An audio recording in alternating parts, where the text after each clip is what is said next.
The Indian Railways is setting up a new rail coach factory in Latur in Maharashtra. The first phase of this project involves manufacturing 250 coaches per year.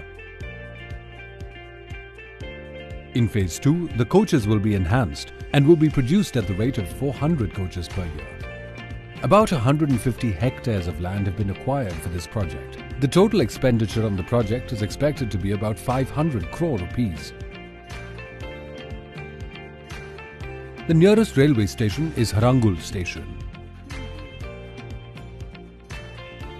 The factory will be constructed by Rail Vikas Nigam Limited. The state-of-the-art manufacturing facility will have sheds and buildings which comply with green norms.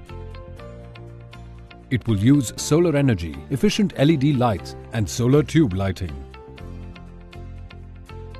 For the efficient use of water, a water recycling plant will be used and rainwater will be harvested. The project is expected to generate about 30,000 jobs.